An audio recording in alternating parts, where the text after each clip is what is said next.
hood down, then forward. Okay, down then forward? Yes. Okay, but that's something that takes actually a conscious effort to remove the gun, am I correct? Unless you train a lot with it, yes. Okay. Well, you are trained to use that weapon, aren't you? Yes. How often do you have to train as a University of Cincinnati officer with that weapon? We qualify once a year, and then we do a second shoot, I don't know what they call it, but we typically shoot at least twice a year. Okay, and you don't just go out by yourself and shoot at targets. You actually have a firearms instructor that shoots, oversees the training and the shooting? Yes. Okay, and as part of that training, does the instructor read and have you all follow along the firearms and deadly force policies and procedures?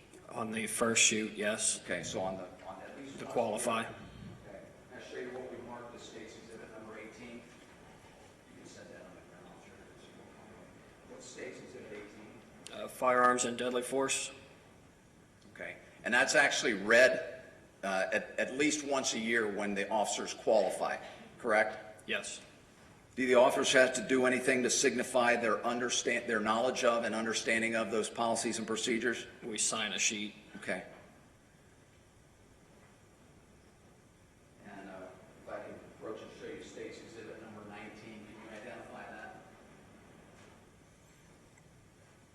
that? This is University of Cincinnati Police Firearms Requalification Record and General Safety Rules. And would that be a sheet that you sign after qualifying with your firearm and indicating your understanding of the firearm policies and procedures?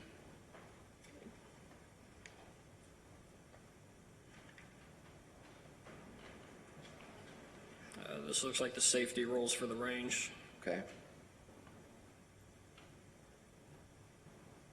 And every officer is required, I'm sorry? I'm sorry, it does say up here policy covering the use of firearms and deadly force policy. And does that bear a signature on that that's familiar to you? It has Raymond Tensing's name on it. Okay, in signature form, am I correct? There's a signature at the bottom, his name at the top, printed. Okay. And again, every officer is required to sign that and indicate that he's read and understands all those procedures and policies, correct? Correct. Thanks, Judge. That's all the questions I have. Very good, Cross.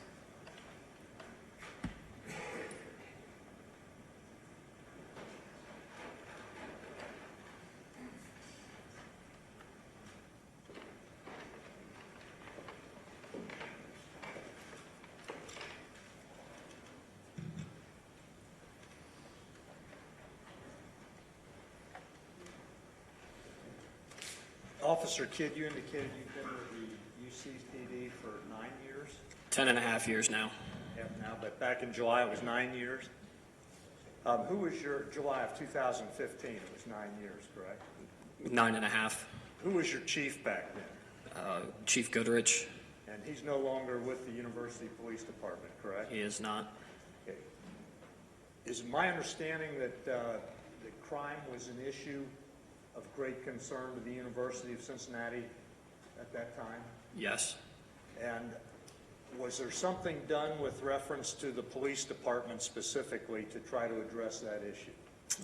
They instituted a policy. I don't know what they called it, but we had a blue line around campus that they wanted anybody that came in that zone that could or that had ill intentions towards student, faculty, staff. They wanted them stopped. They wanted it known that we were there to protect our students. And when you refer to that blue line, I assume that is not the border of the university campus, is that correct? It was not. Where was it specifically? I don't remember the exact borders, but it was out off campus. And as part of that, or within that blue line, there were separate beats developed, is that correct? There were. And on July the 19th, you were assigned to a specific beat? I was. Was there anything that said you could not leave that beat? No. What was the policy at that time with reference to traffic stops? If you had a reason to stop a vehicle, you could stop a vehicle. And what, when you say if you had a reason, what kind of a reason did you need? Any law violation. Could you stop a vehicle because it was operated by an African American? No. Could you stop a vehicle because it was green? No. There had to be some law violation, is that correct? Correct. And as a police officer, are you aware of the laws in Ohio with reference to license plates on vehicles? Yes. What does the law require? Two plates, one on the front permanently affixed, one on the rear permanently affixed. And are you familiar with the driver's license laws in the state of Ohio? Yes. What does the law require, basically? If you're operating a motor vehicle, you have to have a valid license and you have to have it on your person. Okay. And as a police officer with the University of Cincinnati Police Department, were you instructed by your chief or your superior officers to enforce traffic laws? Yes. And that was, part of your oath was that you would enforce the laws of the state of Ohio, correct? Correct. Did that oath, or did the policy at the University of Cincinnati say you could enforce them if you wanted to, or did it say you shall enforce them? It was more of a shall, I guess. Okay. Were you instructed by your superior officers to be aggressive or proactive in enforcing traffic laws? They wanted people stopped, yes. And was that a general rule that applied to all police officers? I believe so, yes. Okay. Now, on July the 19th, well, before I get to that, the University of Cincinnati Police Department furnishes its officers with uniforms, correct? They do. Is that with the entire uniform? They don't supply underwear, socks, boots. Is there a requirement, a particular requirement for a type of underwear that you are supposed to wear? Have to have black socks and a black undershirt and black boots that are polishable. And was that, with the black undershirt specifically, is that required when you're wearing your summer uniform shirt? Yes. Thank you. What do you know about the area of Vine and Thill? It's right next to Inwood Park. At that time, I believe it was about 2 months prior, we had gotten an email talking about the Thill Street gang. They had sent us a photo of a Cadillac that had been shot up with an automatic weapon, and just told us to be careful when you're in that area. And on July the 19th, 2015, when you heard Ray Tenzing call out that he was making a traffic stop in that area and that the car was slow to stop, did that alert you in any way? It did. And you were with Officer Lyndon Schmidt. I was. And how were you alerted, or what did it cause you to do? The slow to stop from Officer Tensing was the biggest thing.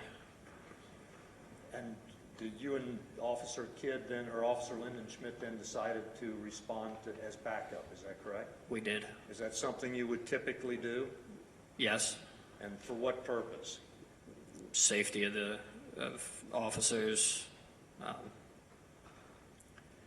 And what does the slow to stop tell you? That the subject's picking a location. Rather than the stopping officer? Correct.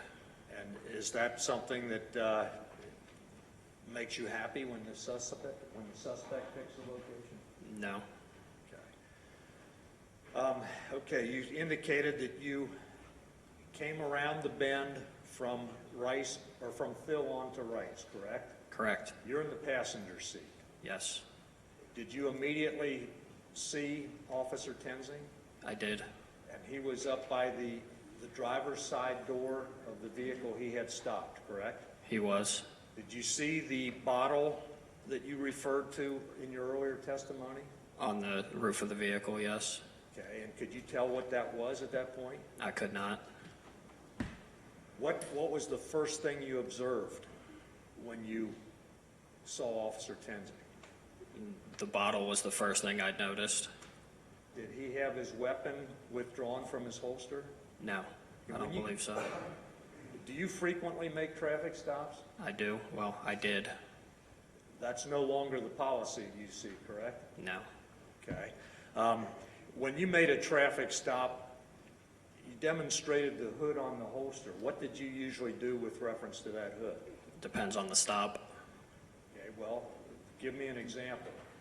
Did you ever flip the hood down? There were times, yes. And what was the reason for doing that? Like in this instance, vehicle didn't stop where, immediately. If I ran the plate and it came back with felony warrants, obviously you'd be chopping the hood on that one. If you run the plate and it lights up officer safety or, anything like that, but no warrants, you'd probably still drop the hood.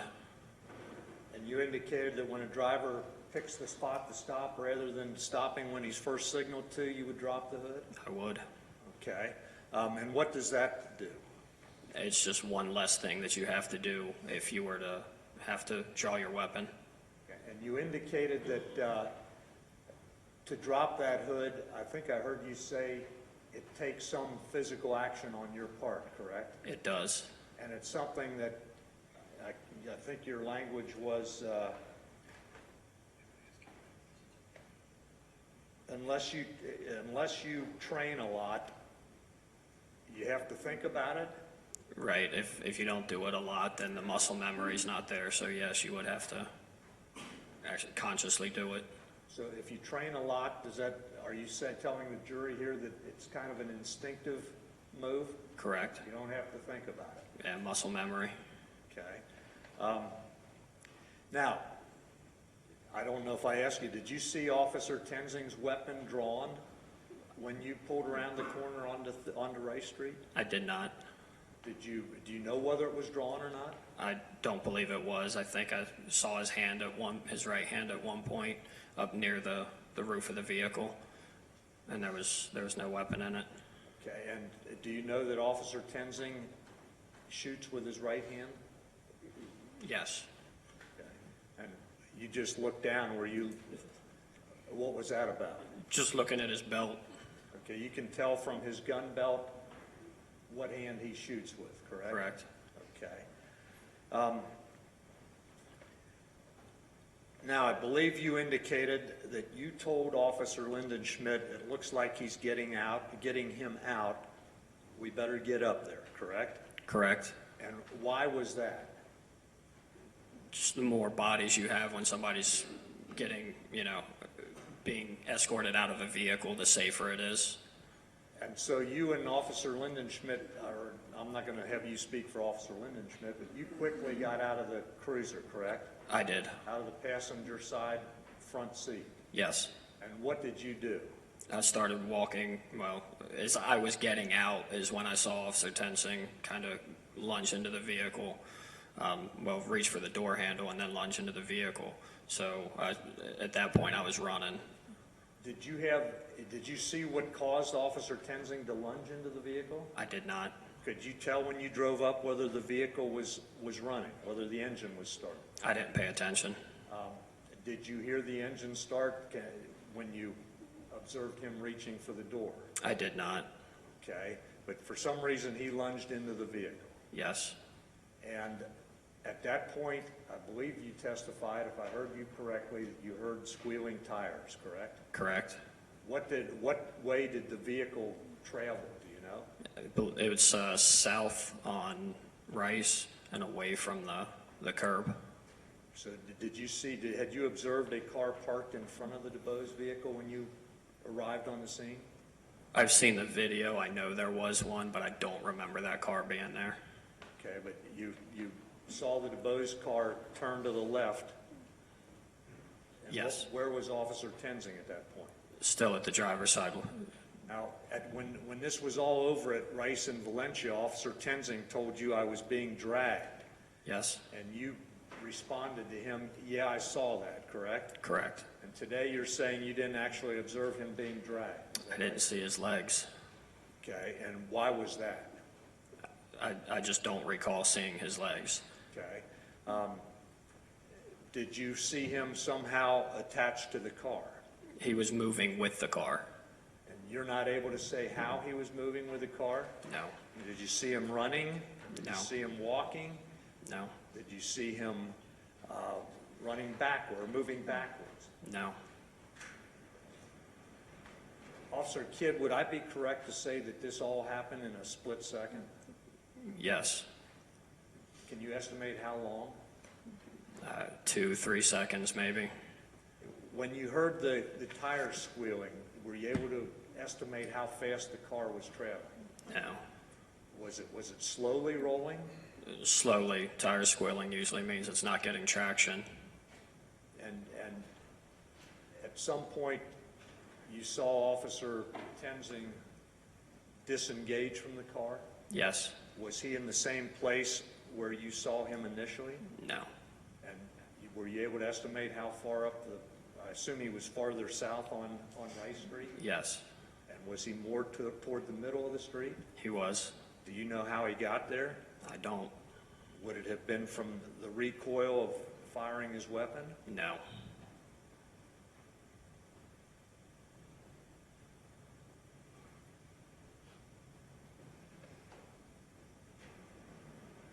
Yeah, I believe you indicated that you saw in your interview, you saw Officer Tenzing falling backwards.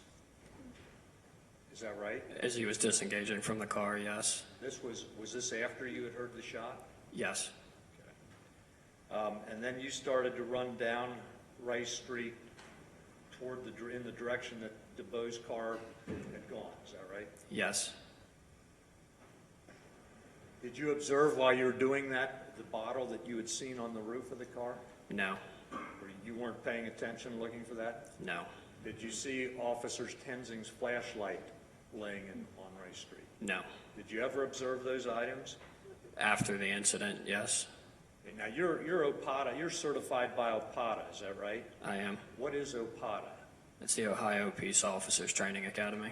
And is that an academy that every police officer in the state of Ohio has to attend and graduate from in order to be a police officer? Yes. Are you familiar with their training manual? 10 years ago. Okay. Would you agree with me that it says that an officer should never reach into a car with their dominant hand? Yes. Do you think, would I be correct in saying that what that means is if you're going to reach into a car, you should do it with your non-dominant hand? Yes. And what is a non-dominant hand? For our purpose, it's the hand that you do not fire your weapon with. Thank you. When you make a traffic stop and decide to get somebody out of the car, is there a single procedure that you use to do that? No. What are some of the ways to do it? I've seen guys open a car door, make them turn around and handcuff them while they're in the car. I've seen guys open the car door, let them step out on their own. I mean, there's many different ways. There's no one size fits all, is that correct? No. And is it determined based on each particular situation? Sometimes it's the officer.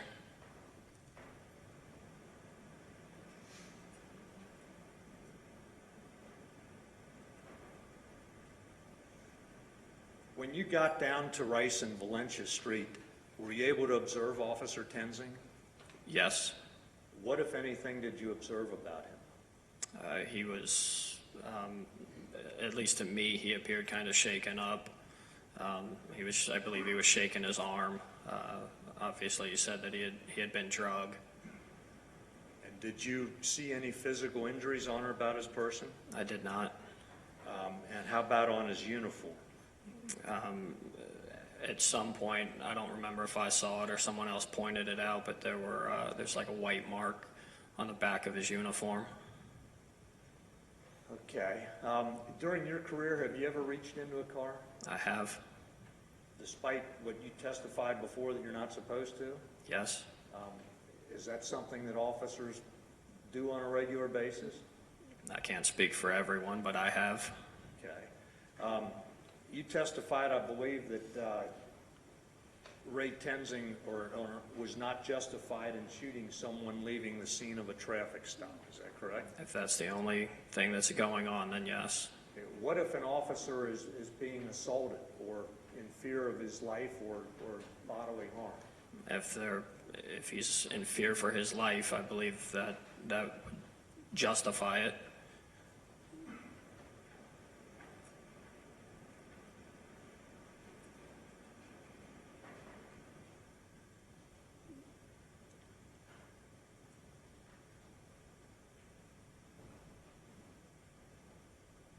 have just a moment, Judge? Take your time. Thank you.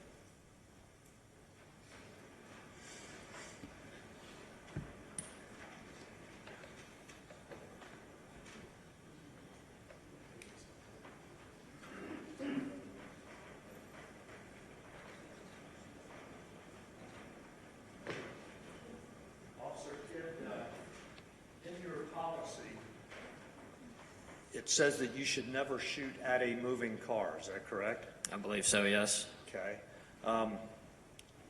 Is it your understanding that you can shoot at a threat? Is that correct? Correct. Are you ever taught to shoot to kill somebody? We're taught to stop the threat. Thank you, sir. You indicated that when you went down to 824 Broadway Street here to talk to the Cincinnati Police homicide detectives and give your interview, that you had previously watched your video. Is that right? I believe so, yeah. And you said that you were shown that by an FOP attorney? Yes, That wasn't me, correct? it was not. Okay. Thank you. I have nothing further. Very good. Redirect.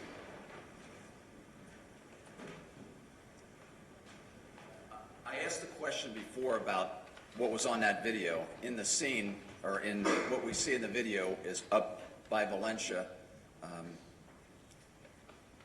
Tenzing says to you, I was being dragged and I was afraid I'd be pulled under. You said, I saw that. Correct?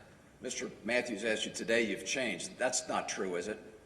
In fact, 2 days after this incident, you were interviewed by Detective Hine and her partner, Detective McGuffey. Is that correct? Yes, And did you not tell them in that very statement that you didn't actually see whether he was dragged or not? You saw him moving and you saw the car moving. correct. Okay. So it's not something that you just came up with today. No, Okay. And you indicated reasons that might cause you to have to make a traffic stop with the hood down on your weapon. If I could approach and show you what we marked as State's Exhibit number 15, it does appear to be a screenshot from an NBC video. it does. Okay. And does that reflect that a certain license was run? Yes. What license was queried on that? George Lincoln Nora 6917. Does that indicate an owner of the car? Deshonda Reed, And does that indicate her driving status in the state of Ohio? suspended. All right. Do you indicate that if it lights up red, officer safety? Is that lit up in red as officer safety on it? That is not. You indicated that you might have the hood on your weapon down if it indicates felony warrants. Does it indicate any felony warrants for anyone using that car? It does not. Thank you, sir. Regress.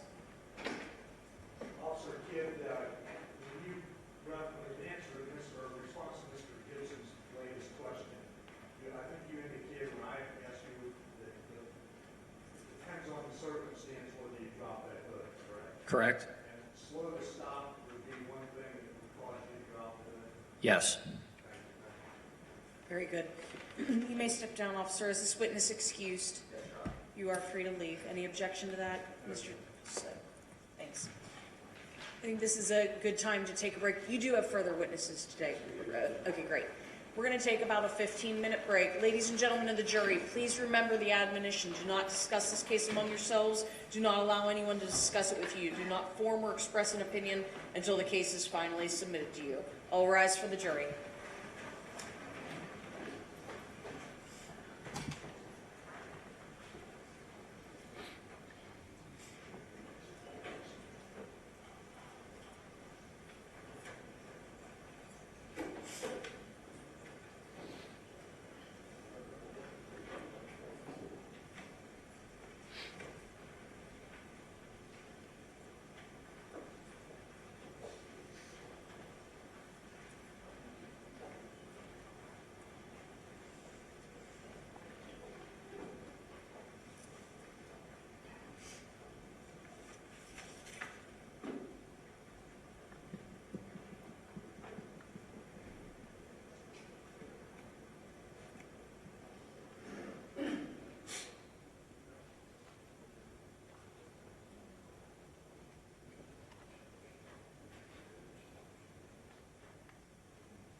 Thank you. You may be seated.